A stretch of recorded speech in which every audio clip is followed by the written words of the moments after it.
we're getting ready to round off the year 2021, and many people, of course, have been, I don't know, living with the impact of COVID-19, trying to make sense of their lives in what has been a really turbulent time.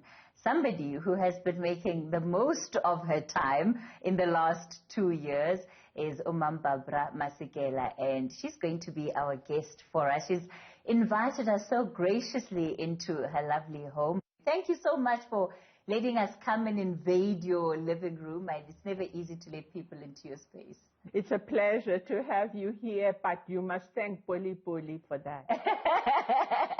You know, when I was first handed this book, and this is really what we're here to talk about, a book that she's penned together, Poli Poli. It's a part one of what will be a 2-part book series. You know, I read the title and automatically it made me think about the Swahili phrase, Poli Poli. Mm-hmm. And I actually realized later that it's not the Swahili phrase. Yeah. This is Poli Poli. Have you been getting that a lot? Yeah, that's the first thing people ask. They want to know what is Poli Poli. Mm. And I explained to them that Poli Poli is about it's something very important from my childhood, that we used to catch these beetles, the ladybirds, and we used to give them messages to take to our parents, because most of us children, at least my cousins and I, our parents were working on the reef. My parents were in Alexandra, others were in Germiston Springs on the reef. And that was a common thing, that children were not living with their parents, but they lived with their grandmothers. And so we would send messages to our parents, to Poli Poli. We would catch Poli Poli and say, Poli Poli, please go and tell my mother that I miss her. And I want her to come and visit me. And then we blow, and then she flies away. But we used to communicate any difficulties through Poli Poli, because as you know, grandmothers were very strict. You couldn't just say things about, you're missing your parents and I'm looking after you here. What are you talking about? You know, there was no time for because life was very difficult, you know, and we were taught to be strong at all times. So Poli Poli is very special thing in my childhood. And I think it is, it's a common thing among children that they devise their own means to deal with difficulties, hardship in their life. And you'll find that wherever you go, every village, everywhere, children have their own little culture. Mm. And they create their own world where they give names to certain things. Sometimes they even have a special language that they speak to each other, which only they can understand. So do you find yourself reflecting a lot about your childhood now? You have the benefit of having lived what is a long and regarded by many as what would be a very successful life. I had to reflect on my life. In fact, this book is also about memory, you know, because memory is very important. And if you don't have memory, then you don't have a full life, you know, because you live from moment to moment and you do not relate what is happening to you now to what happened in the past. And you do not make peace with some of the things that are happening now or that happened in the past. And it was a very interesting experience, because a lot of times we want to forget certain things that don't fit into our lives now. And I was very lucky because my brother, who was a musician, had a wonderful memory. And often when I had forgotten something, I would ask him, and he would remember it in detail. But he also, and if you remember his flourishes when he was playing the trumpet, he also tended to embellish, you know, reality. You know, that was his nature. It had a bit of spice improvise, you know, improvisation. And our argument till his going away was, Hugh, that's not true, man. Now you're not. It's true, Babsi, it's true. You know, I'm telling you the truth. But but to get back to memory, he had an excellent memory. And I guess in a way, writing this book was a way of getting over the grief over my brother's death, because all his life. So writing this book was a way of getting over Hugh's death, because I think that it was probably one of the most painful things that had happened to me in my whole life, because I thought, you know, we would be old together, you know, and suddenly he ups and goes and leaves me, you know. So I wrote this book, and sometimes I would just say, Hugh, just get out of my way now. I'm writing about myself, you know. I would speak aloud to myself. When people read about your life, there are different types of descriptions that exist for you. So some people will describe you as an ANC activist, somebody who's considered a stalwart of the movement. There are others that will describe you as an academic, as an author, as a diplomat, former ambassador.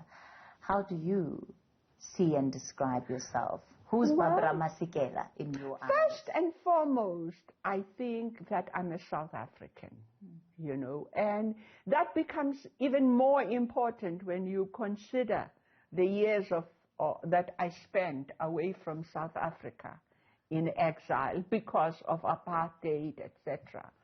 The other thing that we sweep under the carpet is the fact that I think I'm a South African because I speak I speak more than 3 of the South African languages, excluding English and Afrikaans, you know.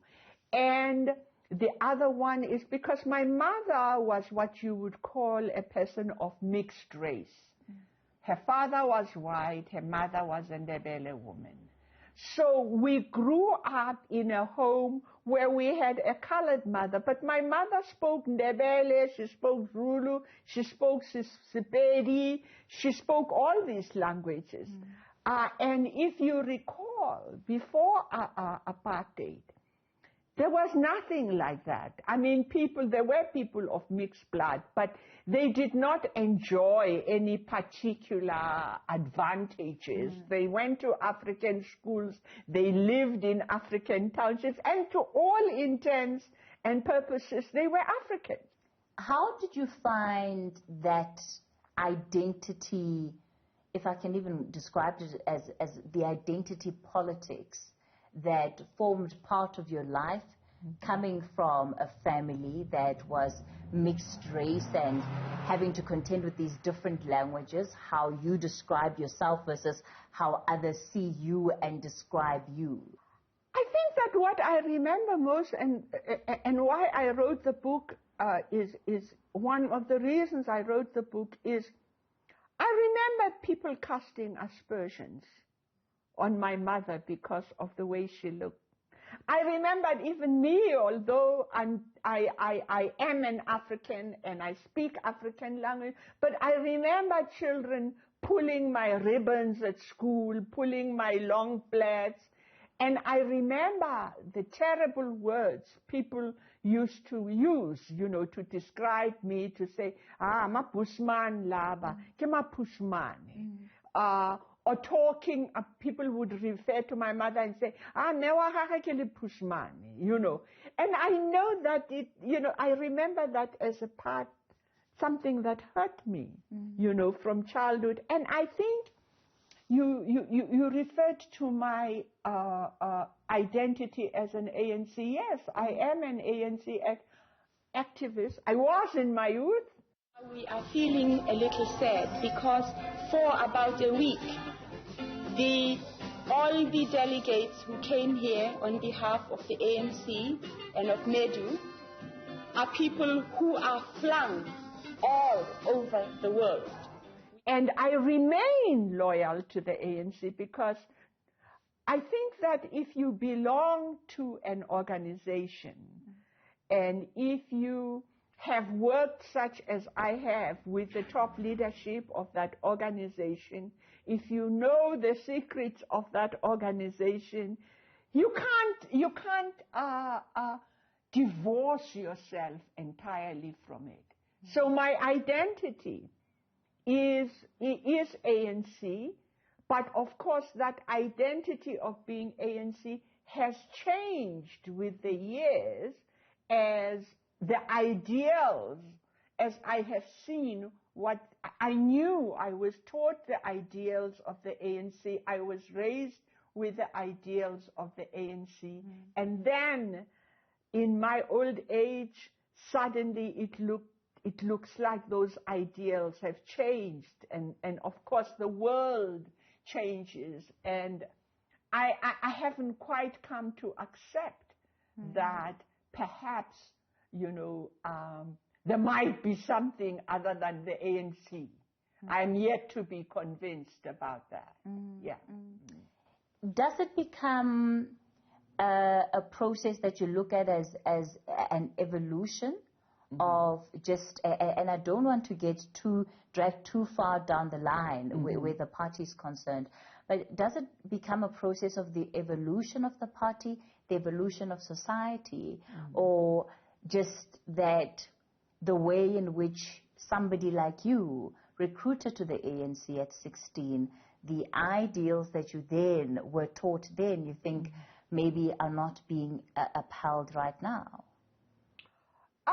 Yeah, I think we all know that they are not being upheld, and I think we've all been through the commissions and we've all seen what is happening what has been happening in reality, and I think we've all seen the results of that. And I think we all weep, over blackouts, crowded hospitals, things like that. But we also know that it's out of that evolution, that somehow lost the values that were, inculcated in us as the youth, And I think it's an issue of great tragedy for ourselves and for the country as a whole. And I think that all of us feel strongly that it is something that needs to be attended to with speed. But we realize that you can't get rid of it overnight. You're watching Newzroom Afrika. Today we are in conversation with Barabara Masekela. It's on her latest book, Poli Poli, and we're continuing the conversation here. Did you, as a young person growing up in what is a vibrant township politically, you're hearing from the senior members of the ANC regularly, you're seeing these figures, and there's just a lot of mobilization in the community. Did you ever, as that teenager in Alexander, see yourself one day being Nelson Mandela's chief of staff? No. You said Nelson Mandela what? His chief of staff? Yeah, I shouted at somebody because they said I was Nelson Mandela's secretary. And I said, you ANC men, that's exactly the patriarchy. Because they can't deal with the fact that I was. No, I didn't. I think that, we must remember that we grew up at a stage not only when the liberation struggle was heating up, you know, and the women's struggles, you know, were very strong. I talk about it in the book all over the country. I mean, we hear about the march to Pretoria, but it was all over the country. Women were saying no to passes and so on. And at the same time, that was at the time when Harold Macmillan made the statement about the winds of change. At the same time, we are growing up when we have Nkrumah in Ghana. We are reading in the newspapers about the Mau Mau. We are reading in the newspapers about Lumumba. So it was a combination, because we grew up during the age of the era of independence, you know, in the independence era in Africa. Of course, when we read in the newspaper, you know, in the South African newspapers, the way they talk about the Mau Mau and what is happening in the Congo, you know, it's in a very, you know, insulting way, you know. And that also, you know, I mean, you think, oh, these people are raping nuns, they are doing this, you know, inside your mind, but at the same time. It's a narrative that is being formed. Yeah, there's the narrative, but this narrative has good and it has got bad. Oma was a big part of your life. I think she was the first woman that shaped who and what you would be as a little girl, from, you know, running around in the house, having an order of these are your expected responsibilities and expectations as a young girl. Who are the other women that have shaped you? I've been influenced by so many women. I was telling somebody, the older I get, in fact, the more I realize. Now my friends are almost all women, you know, of all ages, because I'm learning. A lot like Oma, hey? I'm learning from the younger ones, and I admire. You know, I think, wow, if I had the choices that, you know, a 40-year-old has today, or a 30-year-old, what I would have done, you know. Yeah, Oma was a great influence to me. But there are many ways in which I don't want to be like her. I'm very clear about that, you know. I would like to think that I am more open, less isolated, more accessible to younger people, less judgmental, less angry and bitter. You know, she had good reason to be what she was, but I must be better than her. And I hope that people who come after me are better, you know, than me. We're coming towards the end of our interview, and I wanted to find out from you specifically, what is the message that you want South Africans to take from this book? Hey, there are so many messages. The overwhelming one. If there's an overwhelming one. I think that the overwhelming message of my book is that South Africa is a very multi-dimensional country. We are such a compendium of talent of different kinds. We've had so many experiences, good and bad, and there's so much talent in this country. We fought so long, you know, for this country. For over 300 years, you know, we fought And there were times when we thought we wouldn't make it, but we did.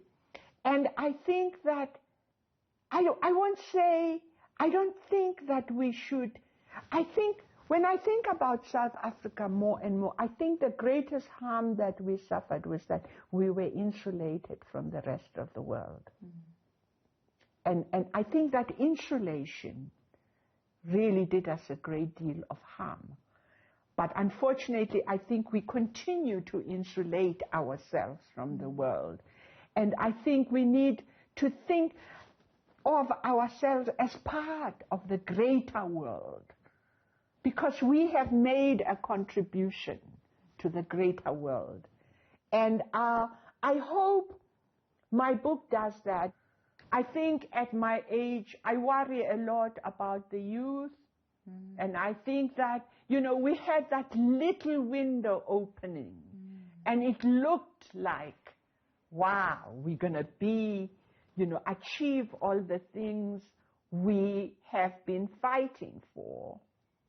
And somehow it looks as though that window has closed. But I think we can open it, and we must. I'm going to ask you to please read us an extract from your book. Okay, I'm going to read mostly about, I'm going to read from the place of kneeling. And I'm going to read about KwaGuqa. KwaGuqa, where we kneel. People say the name with a resigned flourish, exaggerating the click on the last syllable, their tongue on the palate with a small smile and an exclamation mark. It is as if saying KwaGuqa out aloud evokes other places and other times from which we are now excluded. Yet in a strange way, where they had been before is always with us. Overhearing random stories they tell and retell one another, we catch them looking over their shoulders to make sure we are not catching the slip of their tongues.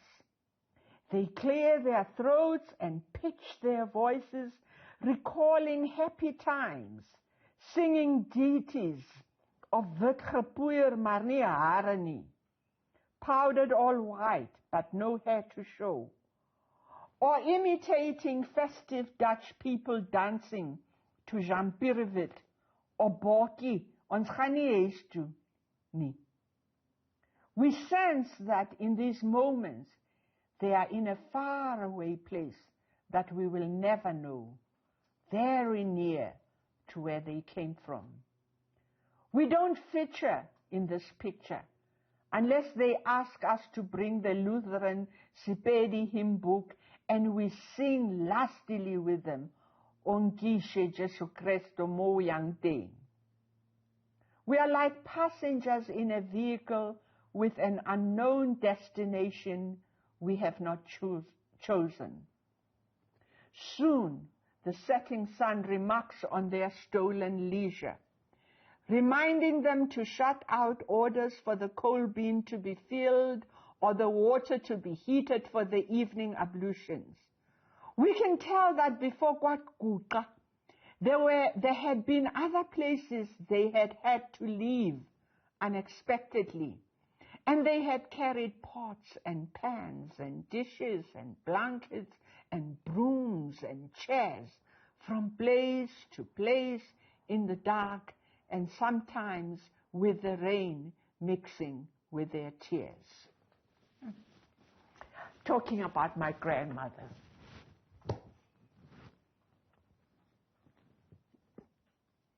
Why does it make you emotional?